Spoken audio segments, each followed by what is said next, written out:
एक बार एक शहर में बहुत ही गरीब और ईमानदार व्यापारी रहा करता था। उस व्यापारी की एक लड़की थी।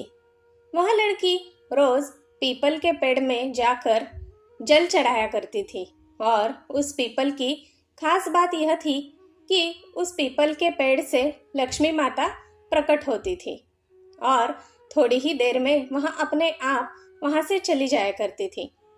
एक दिन जब उस व्यापारी की लड़की रोज की तरह पीपल के पेड़ में जल चढ़ाने के लिए आई, तब पीपल के पेड़ से लक्ष्मी माता प्रकट हुई।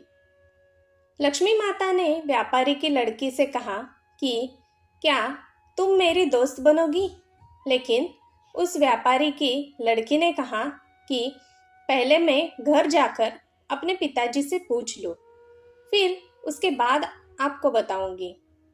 जिसके बाद उस व्यापारी की लड़की घर आई।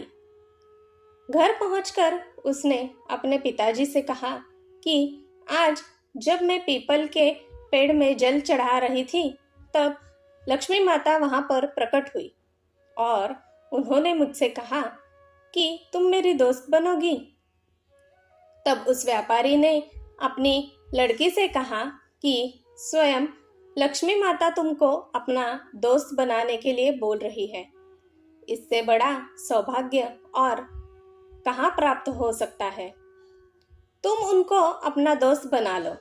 जिसके बाद अगले ही दिन जब उस व्यापारी की लड़की पीपल के पेड़ में जल चढ़ाने के लिए गई, तभी वहां फिर से लक्ष्मी माता आई और उन्होंने उस व्यापारी की लड़की से एक बार फिर से पूछा कि क्या तुम मेरी दोस्त बनोगी? जिसके बाद उस व्यापारी की लड़की ने कहा कि हाँ माता, मैं आपकी दोस्त बनूंगी। लक्ष्मी माता और उस व्यापारी की लड़की आपस में दोस्त बन गए। थोड़े ही दिनों में लक्ष्मी माता और व्यापारी की लड़की के बीच गहरी मित्रता हो गई।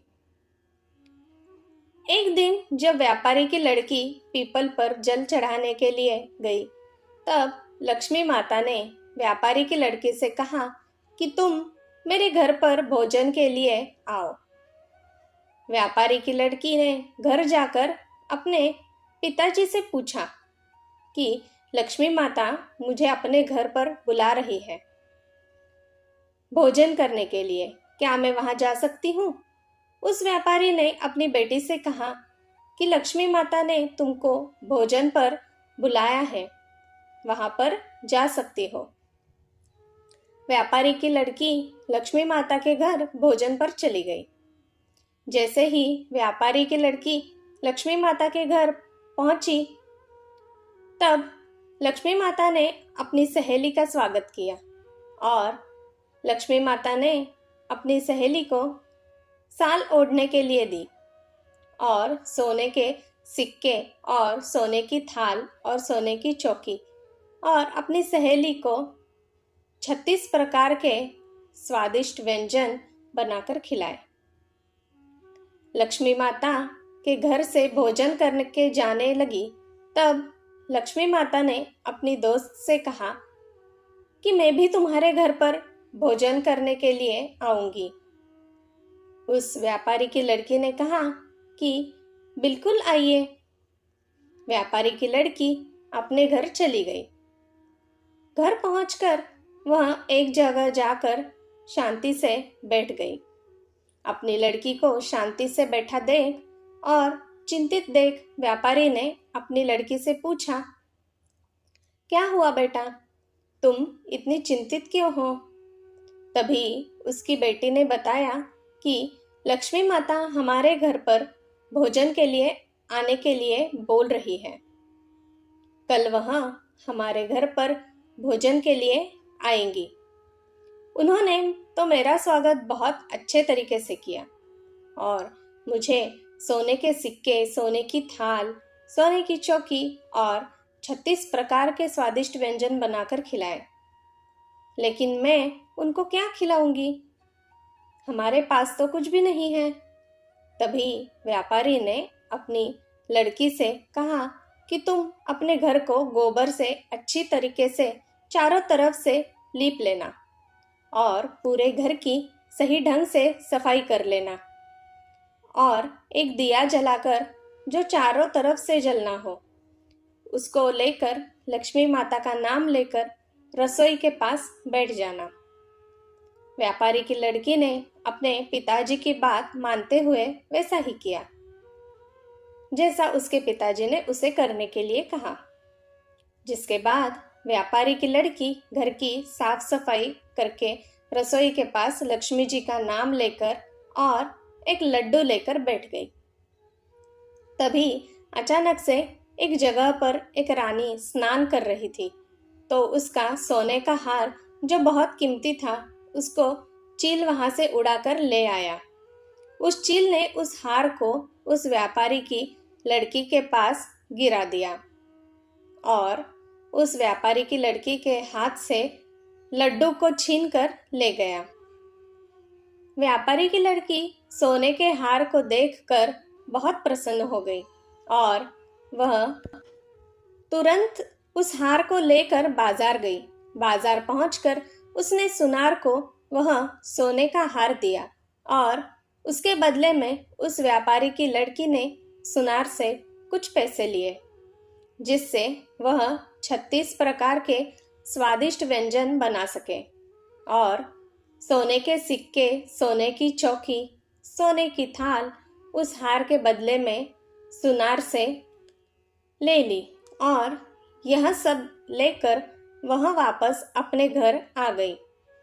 घर पहुंचकर उसने 36 प्रकार के स्वादिष्ट व्यंजन बनाए। व्यापारी की लड़की ने गणेश जी से कहा कि आप लक्ष्मी माता को लेकर आइए। गणेश जी माता लक्ष्मी को लेकर उस व्यापारी के घर में आ गए।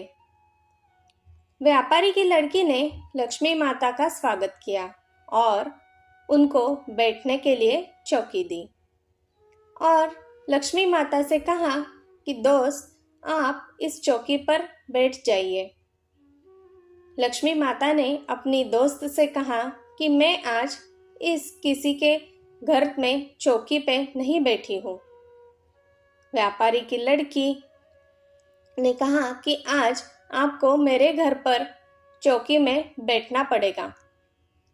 लक्ष्मी माता ने अपनी दोस्त की बात मानकर चौकी में बैठ गई और फिर व्यापारी की लड़की ने लक्ष्मी माता को 36 प्रकार के स्वादिष्ट व्यंजन खिलाए और जैसे लक्ष्मी माता ने अपने घर पर व्यापारी की लड़की का स्वागत किया था और 36 प्रकार के व्यंजन बनाकर खिलाए थे, ठीक उसी प्रकार व्यापारी की लड़की ने लक्ष्मी माता को घर पर 36 प्रकार के व्यंजन बनाकर खिलाए और जैसा जैसा लक्ष्मी माता ने किया था वैसा वैसा व्यापारी की लड़की ने भी किया, जिससे लक्ष्मी माता जी अपनी दोस्त से बहुत खुश हो गई और उन्होंने अपनी दोस्त को बहुत सारा धन दिया, जिससे उस व्यापारी की और उस लड़की की सारी गरीबी दूर हो गई। लोगों ने अपना जीवन खुशी खुशी व्यतीत करना शुरू कर दिया। जय माता लक्ष्मी। धन्यवाद। दोस्तों, मेरी सुनाई कहानियाँ अगर आपको अच्छी लगती हो तो मैं आपसे अनुरोध करती हूँ कि कृपया मेरे इस चैनल को एक लाइक, शेयर और सब्सक्राइब ज़रूर कीजिएगा। धन्यवाद।